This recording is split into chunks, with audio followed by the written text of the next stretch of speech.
Alhamdulillah kita bersyukur pada malam ini kerana kita dapat bersama dengan tokoh politik yang sekian lama kita tunggu untuk datang ke kawasan kita, iaitu Yang Berhormat Datuk Seri Haji Syahidan. Dan kita mendengar maklumat-maklumat dan perkembangan yang berlaku mutaakhir ini.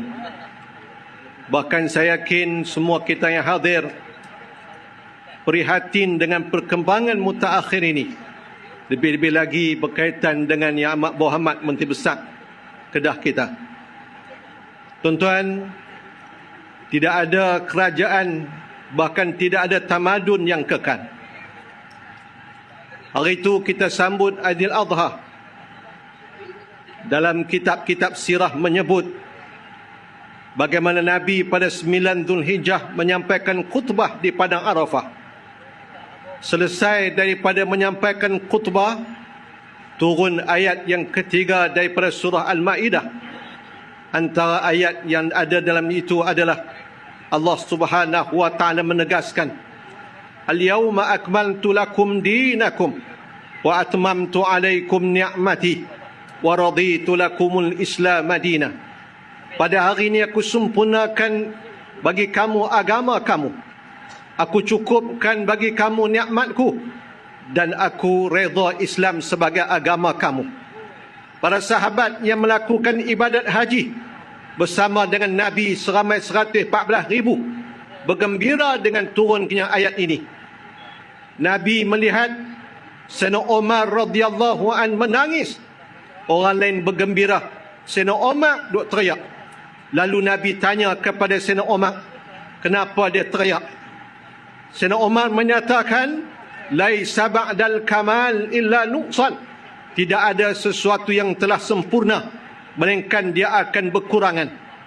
Sayyidina Umar faham daripada ayat tersebut, bila Islam telah pun sempurna, maka tugas Nabi telah pun selesai. Nabi tentunya akan kembali kepada Allah Subhanahu wa taala.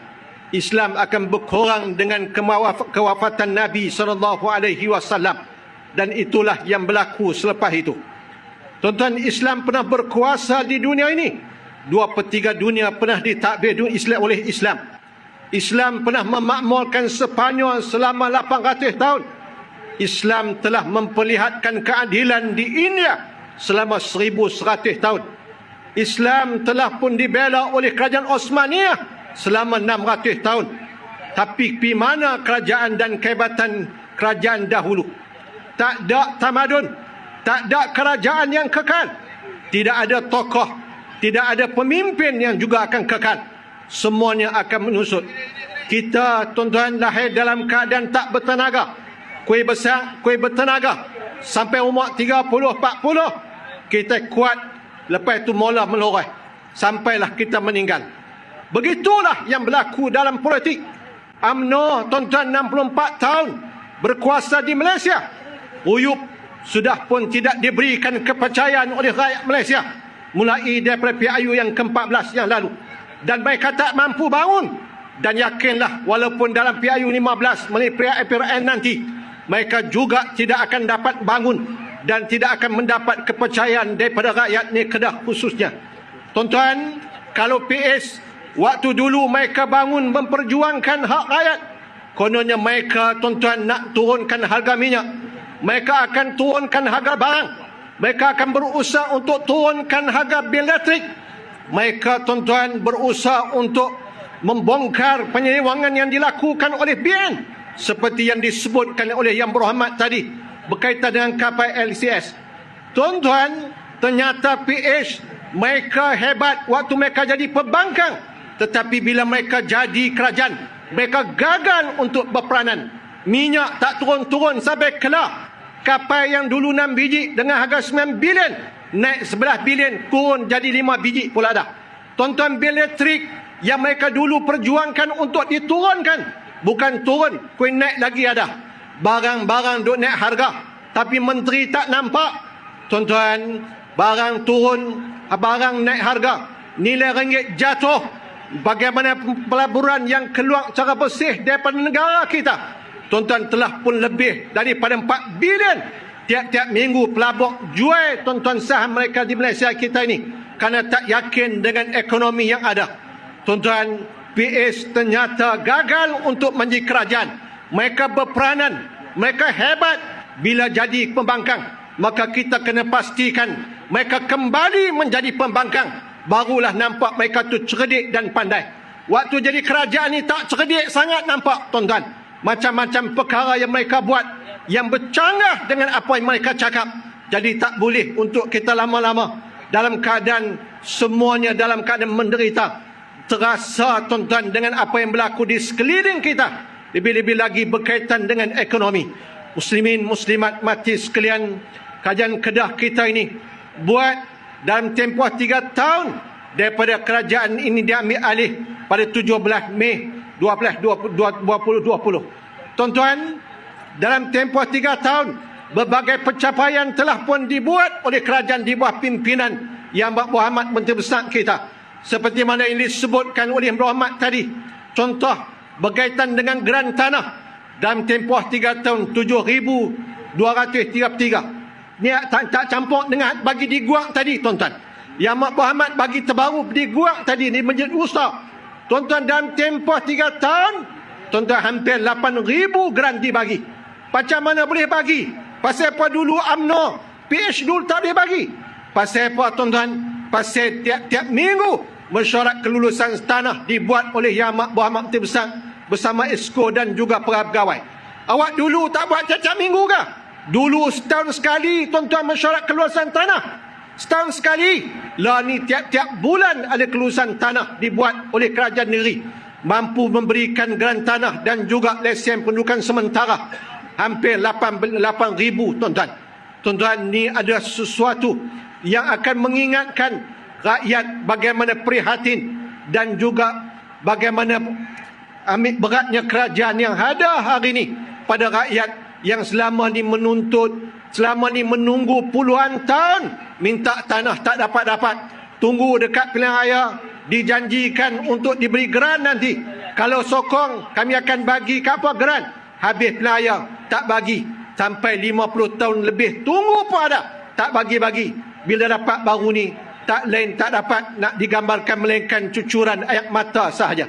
Muslimin, muslimat mati sekalian, kita di Parlimen merebut ni. Antara isu kita ialah ayak. Lebih-lebih lagi di Dun Tanjung Dawai yang sekian lama menghadapi masalah ayak. Bila orang sebut ayak, orang akan tengok muka saya dan Dun, tuan-tuan. Ayak ni tiap-tiap kali sidang Dun kita akan bangkit. Alhamdulillah, daripada apa yang kita telah lakukan sejak daripada kita mengambil alih kerajaan negeri ini, kerajaan telah membuktikan komitmen bahawa apa yang kita nyatakan dalam Dewan, apa yang kita perjuangkan selama ini, kita sedang laksanakan. Kalau tuan-tuan nak pergi Tanjung Dawai, tuan-tuan boleh tengok pemasangan paip sekarang berada di Xinjiang. Tuan-tuan, paip daripada Tanjung Dawai sampai ke Bukit Selambau sejauh 57 km. 57 km jarak dia. Ada paip paling kecil 300 mm, ada 500, ada yang 800 dan 1000. Paling sukar nanti ialah bagaimana paip itu akan terpaksa dipasang di bawah landasan kereta api. Tuan-tuan, kereta api relnya akan dikorek untuk memasang paip air untuk sambung sampai ke Bukit Selambau. Lebuh raya akan digantung di jejantai yang melintasi Berbuaya Plus di Sungai Lalang. Tuan-tuan, bukan satu kerja yang mudah. Bila jumpa pokok besar, tuan-tuan, pokok besar tepi jalan besar tak boleh ditebang sebarangan dah ni. Bajih pembandaran pun tak boleh tebang. Bajih pejabat daerah pun tak boleh tebang. Kena dapat keizinan daripada pihak satu pihak yang tak perlu saya sebutkan. Bila korek nak pasang paip, tengok-tengok ada kabel Telekom dan Maxis dan sebagainya. Jumpa dengan paip lama. Bukan satu benda yang mudah, tuan-tuan, untuk korek dan pasang paip nak sampai ke Bukit Selambau. Tapi usaha sedang dilakukan. Diusahakan supaya penyelesaian ini dapat diselesaikan pada bulan Jun 2024 tahun depan, tuan-tuan. Doakan. Dengan kos sebanyak 147 juta bagi menyelesaikan masalah yang di Bukit Selambau. Kos yang kerajaan kena keluar, tuan-tuan, untuk menyelesaikan dan mengupgradekan loji ayak di Kedah. 5 loji ayak, jumlah dia 931 juta. 931 juta yang sebahagiannya telah pun diberi geran oleh kerajaan pusat. tuan-tuan kita kena faham, projek ayak ni tuan-tuan, semua negeri kena minta bantuan daripada kajian pusat. Negeri tak mampu tuan-tuan. Kajian Kelantan 30 tahun, mereka duk kata ayak tak berubah-berubah.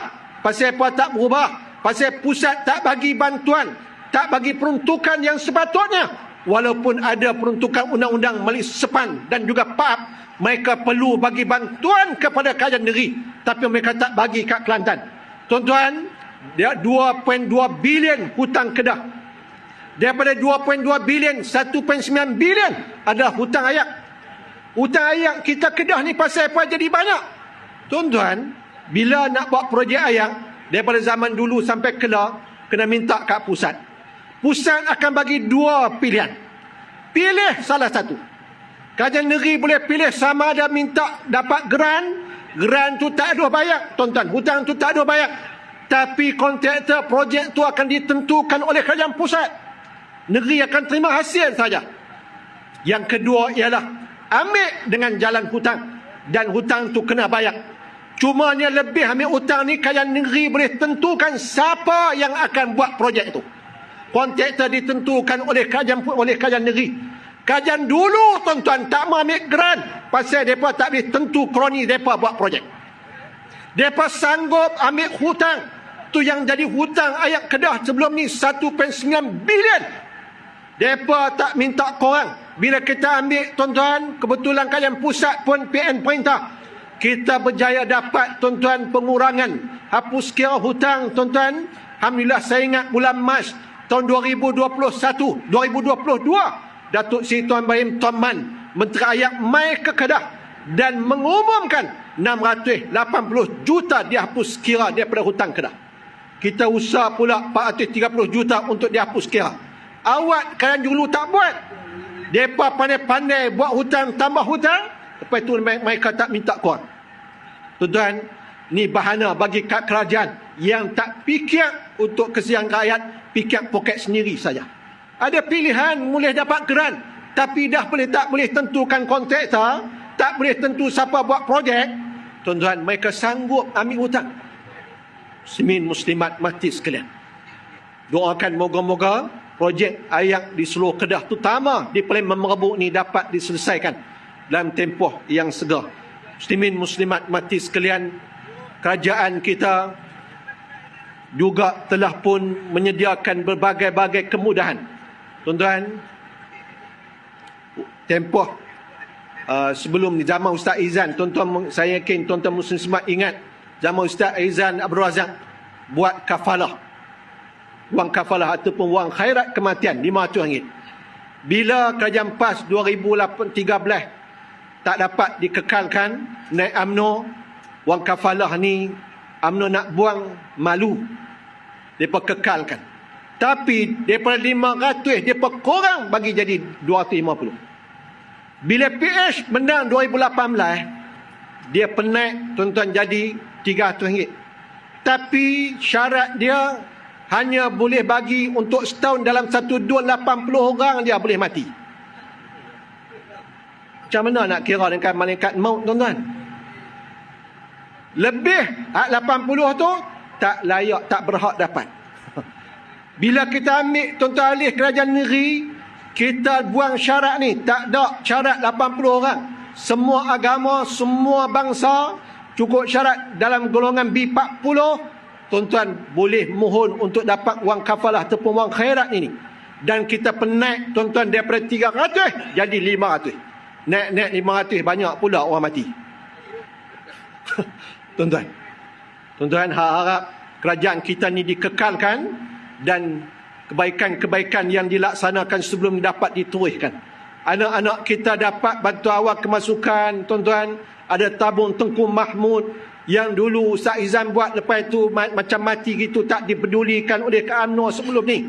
Lepas itu tuan-tuan, bila kita ambil alih kerajaan yang Muhammad, Menteri Besar periduk balik, cari tuan-tuan duit daripada anak-anak orang Kedah yang berjaya. Jutawan-jutawan Kedah yang duduk di Lemah Kelang, mereka bagi. Ada yang Menteri Besar minta 1 juta, tapi dia tak mau bagi. Dia kata dia nak bagi 3 juta. Tak apa. Tuan-tuan, anak-anak kita nak sambung mengaji, ada masalah kewangan, pendaftaran apa semua. tuan-tuan boleh minta kat Tebun Tunku Mahmud yang duduk bawah Menteri Besar secara langsung. Tuan-tuan, berbagai keistimewaan dan kelebihan yang ada, yang tuan-tuan saya yakin muslim-muslimat juga tuan-tuan tahu, beras sejahtera dan sebagainya. Saya nak ambil kesempatan, tuan-tuan, saya tak cadang nak cakap panjang. Tuan-tuan, saya nak peringat pilihan raya kali ini pelik pasal peraturan pilihan raya yang kita tak pernah tahu. Walaupun peraturan ini dah ada sejak tahun 50-an. Tapi UMNO menggunakan peraturan ini untuk membatalkan keputusan di Kuala Terengganu hari itu. Cuma mereka gagal di Marang. Tuan-tuan, tadi Wabi sebut hari penambahan calon, pihak parti tak boleh sediakan minuman. Tak boleh sedia ayak. Kalau sedia ayak, kira sogokan. Tu dikira sogokan rasuah. Boleh parti lawan bawa ke mahkamah untuk batalkan keputusan kalau kita menang. Jadi tuan-tuan jangan terasa kalau hari perarakan tu, hari penambahan calon, tak ada disediakan ayak. Bawa ayak sendiri. Nak bawa ayak banyak mana, jenis apa, ikut tuan-tuan lah. Tak disediakan. Tuan-tuan, daripada penambahan calon, tak boleh ada majlis kenuri. Kenuri yang parti buat. Kalaulah calon, kalau calon dia bukan Selambau masuk dalam kedai, tuan-tuan, kalau dulu calon masuk kedai, pengikut pegawai ataupun wakil dia akan pergi jumpa dengan tokek kedai. Semua dalam kedai kami bayar. Kita belanja. Sekarang menjadi satu kesalahan. Kalau tuan-tuan jumpa calon dalam kedai makan, calon tu geng dia bayar meja dia saja, tuan-tuan jangan kata kedekut. Memang tak boleh. Tuan-tuan, janganlah duk kata apa nak suruh undi dia tapi kedekut baik. Kami makan teh cawan pun tak bayar. Tak boleh, tuan-tuan. Ni peraturan. Suasana pilihan raya kita tak tahulah kali ni. Tak ada ni. Saya tanya lawyer yang bentangkan peraturan ni. Boleh tak kalau calon tu dia pergi tengok orang sakit, masa kempen, pipi pesakit tu ataupun keluarga pesakit minta buat ayak tawak, ayak penawak, jampi sikit. Boleh tak? Tak boleh. Pasal boleh menimbulkan simpati kepada calon tu. Tuan-tuan, tak boleh. Siapa-siapa, ni cerita bukan calon, tuan-tuan. Siapa-siapa yang ada jawatan parti walaupun di peringkat cawangan, dia tak boleh tolong pergi bayar, dia tak boleh tolong buat ayak penawak, dia tak boleh buat kenuri. Kulit tahlil, kulit kahwin tak apalah. Tak boleh, tuan-tuan. Hari pilihan raya, dulu kita biasa hari pilihan raya ni buat kenuri di Melaka. Habis kenuri pilihan raya pakat pergi berderu pergi makan kenuri. Lah ni tak boleh, di pasal panas ke di markas ke tak boleh, melainkan petugas tu kena di markas tu kena tulis jamuan untuk jentera saja. Jentera tu siapa? Petugas tu siapa? Kena tulis nama. Siapa tak ada nama tiba-tiba dia ada waktu duduk makan, tuan-tuan, siap. Musuh boleh bawa ke mahkamah. Tak ada, tuan-tuan. Tak ada, bukan tak ada. Lepas daripada pilihan raya 100 hari tak boleh buat kenuri. Tuan-tuan minta orang PAS kalah buat kenuri lembu. Tu kalah, menang tak usah cerita. Ni di belah Tengnawan ni, berapa geng dah beli lembu, berapa ekor dah nak buat kenuri lepas pilihan raya. Saya kata tak boleh. Kami nak buat juga, jangan cari pasal. Dah confirm dah dengan Ustaz Afnan apa semua, tak boleh. Tuan-tuan, dalam tempoh 100 hari tak boleh buat kenuri. Tuan-tuan, kes di Marang dengan Kuala Terengganu, mereka siap dengan juru kamera. Mereka ambil gambar. Kalau tuan-tuan tengok video Haji Rashid tu, mereka ambil gambar cara sengat-sengat, cara sulit. Tuan-tuan, macam itulah pilihan raya. 6 negeri ni kita dengar cerita mereka akan buat benda yang sama. Dan saya nak sebut, tuan-tuan juga keluar daripada rumah, bawa handphone.